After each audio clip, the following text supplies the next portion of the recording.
Bismillahirrahmanirrahim. Assalamualaikum warahmatullahi wabarakatuh. Perkenalkan, nama saya Raihan Dipayana Parikesit dari jurusan PGMI semester 2 dengan NIM 111901830000103. Di sini saya akan membahas tentang perkembangan kognitif. Langsung saja. Apa sih itu perkembangan kognitif?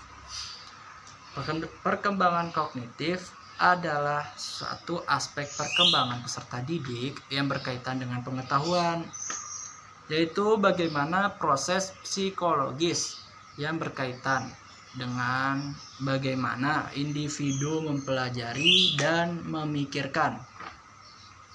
Maksudnya itu, si anak atau individu setiap waktu pasti berkembang, dan ketika berkembang pemikirannya pun juga berkembang, sehingga mengakibatkan sang anak itu dapat mempelajari dan memikirkan apapun, seperti halnya pelajaran-pelajaran di sekolah atau kegiatan-kegiatan di rumah.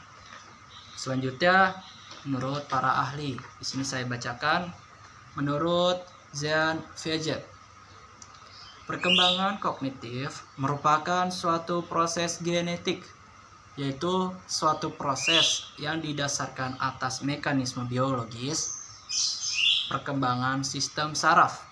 Dengan makin bertambahnya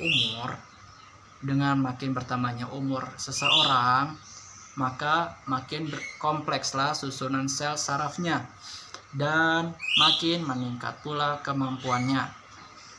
Lanjut, karakteristiknya dibagi menjadi 3, yaitu masa kanak-kanak awal, masa kanak-kanak akhir, dan masa remaja. Selanjutnya ada kemajuan kognitif. Di sini ada pemikiran spesial. Maksudnya yaitu adalah pemikiran tingkat lanjut, di mana sang anak dapat membedakan yang mana yang baik, yang mana yang benar. Pemikiran spesial dapat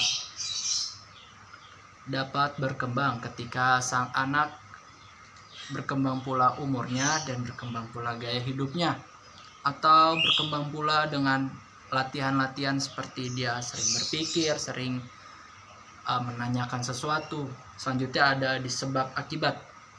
Yang kedua, sebab akibat yaitu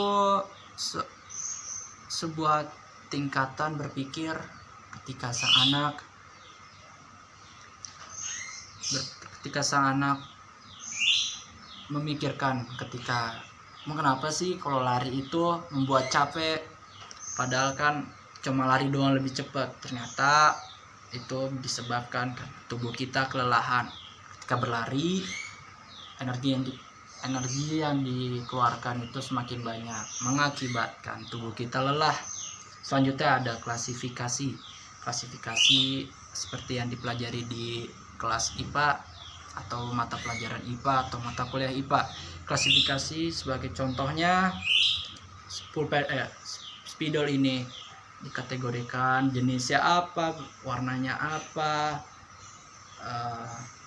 dan berasal dari mana, seperti itu. Yang keempat ada seriasi dan kesimpulan transitif. Seriasi adalah kemampuan untuk mengurutkan suatu objek, bisa dari yang terkecil sampai yang terbesar, dari yang terbesar atau dari yang terkecil. Yang kelima ada penularan induktif dan deduktif. Induktif di bahasa Indonesia yaitu kalimat utama yang berada di akhir sebuah paragraf, sedangkan deduktif kalimat utamanya yang berada di awal paragraf. Yang selanjutnya ada konservasi. Konservasi ya, sebagaimana contohnya konservasi lingkungan atau kepedulian terhadap lingkungan. Jadi sifat ini tumbuh pada anak, yaitu ketika sang anak memiliki kepedulian pada sesamanya atau lingkungannya atau apapun itu, si anak itu mendapatkan sifat kepedulian. Lanjutnya di masa remaja.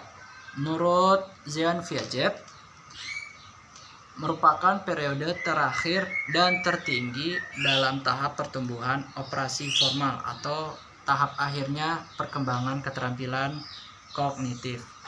Sekian dari saya. Apabila banyak kesalahan dan kekurangan, dimaafkan, dan terima kasih kepada audiens yang mendengarkan. Wassalamualaikum warahmatullahi wabarakatuh.